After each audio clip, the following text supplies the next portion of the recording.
Pozdrav ljudi, ja sam japanski fan i dobili smo drugi trailer za Flash film. I definitivno je bolje nego prvi. Prvi trailer znam da sam napravio onak video koji je 10 minuta dugačak. Jer sam jednostavno bio nostalgia strike, ajmo reći. Ali da, ovo je definitivno bolje nego prijašnji. To jest, na neki način. Sada, evo u čemu je stvar. Znači, ovaj film je malo kontroverzan za sad zbog glavnog glumca, ali znate, odvojite umjetnika sa umjetnošću, nemojte se fokusirati na to ili barem pokušajte zaboraviti na to koliko god možete i fokusirajte se na film sam po sebi.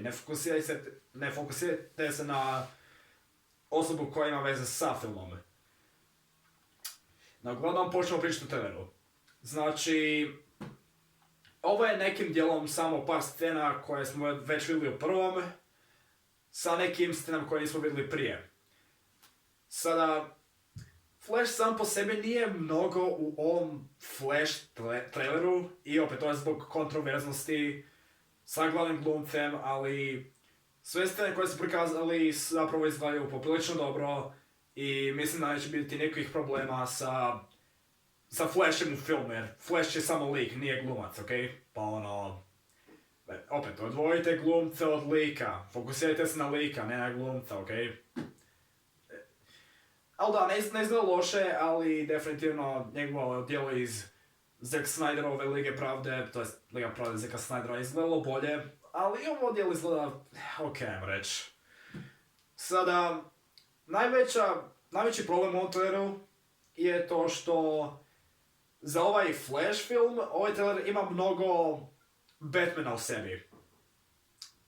I to je malo čudno jer prema svim trailerima ovo se čini više kao Batman film u kojem je također je Flash, nego Flash film u kojem su Batman, Supergirl, drugi Flash, General Zod i svi ostali. Ovo se ne čini baš toliko kao Flash film, nego više kao, ajmo reći, nekakav, kako bi uopće rekao, multiverse shenanigan film, ajmo reći. Sada, imamo dva Batmana u ovom filmu. Imamo Ben Afflecka koji je bio u Batman protiv Supermana i u ona dva Liga Pravde filma, znate, onaj bullshit jedan i onaj drugi koji je zapravo vrlo dobar. I ovo će biti njegov zadnji, ajmo reći, put kada glumi Batmana. Tako da, znam. On je zapravo bio poprilično dobar Batman i poprilično underrated Batman, da budemo iskreni, jer stvarno nije bio loš, bilo je zapravo jedan od najboljih, da vam pravo kažem. Ovo će biti kao njegov send-off od Batmana kao lika. Što da vam kažem, to je cijela ova stvar sa time da se DCU reboota ove godine, jednostavno ćemo se morati pomiriti s time. Za sad. Ali koliko smo čuli, on je rekao da će stvar koju on napravi kao Batman u ovom filmu biti njegova najbolja stvar koju je napravio kao Batman. Ko zna, može će biti stvarno dobro. Ako je toliko dobro, onda okej. Ako ništa, barem će otići sa najboljom stvari koju je napravio kao njegova verzija lika. Što se tiče Michael Keatonovog Batmana, to jest originalnog iz Tim Burtonovih filmova, drago mi je da se vratio jer on je bio prvi Batman koji sam ja ikad znao, my man is back. He's back, one last time. I izgleda dobro. Izgleda stvarno dobro, čak je i rekao jednu stvar koju je on rekao u originalnom filmu i bože, skoro sam se smijao kad sam to čuo, jer kad se sjetim te scene iz originala i onda u ovome, jednostavno sam kao, okej, je li ovo stvarno Flash film ili Batman film? Ali da, izgleda dobro i novi Batwing kojeg će vjerojatno koristiti što izgleda kao filmna bitka izgleda tako dobro, ono, mnogo bolje nego originalna 1989. verzija, mnogo bolja nego verzija koju smo vidjeli u Batman protiv Supermana. Vjerojatno najbolji Batwing ikad, jednostavno izgleda freaking sick u najboljem mogućem smislu. Supergirl nismo vidjeli baš toliko puno od nje, ali prema onome što vidim, ona će doslovno biti Superman, ali, znate, ono, mislim da ona je Superman, ona se strična, pa ono, tehnički, no shit, ona će biti kao Superman.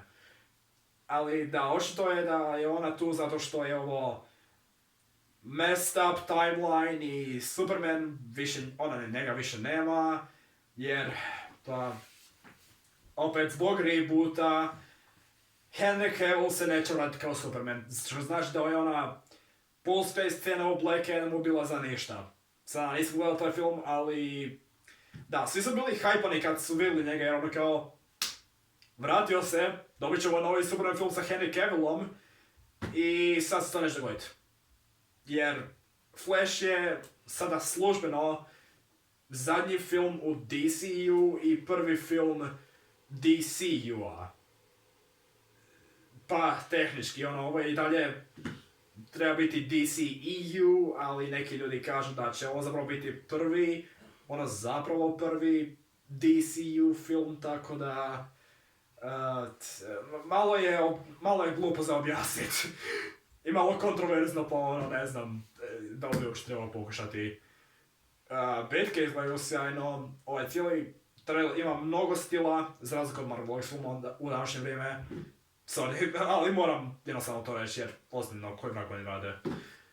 I da, jednostavno, ako je ovaj film stvarno dobar koliko svi kažu, mislim, James Gunn je sada CEO DC studija i on je rekao da je ovo jedan od najboljih filmova sa superherojima koje je ikad vidio, tako da, kao znam, možda će biti u pravu.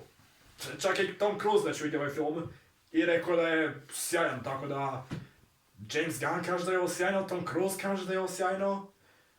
Okej. Zainteresiran sam. Mislim, već sam zainteresiran od prvog trailera, ali ipak. Okej. Ovo moram vidjeti. I hoću definitivno, tako da ljudi nadam se da je ovo dobro koliko svi kažu da je, jer ako nije, tko zna. Uglavnom, ja sam taj filmski fan i vidimo sljedeći put.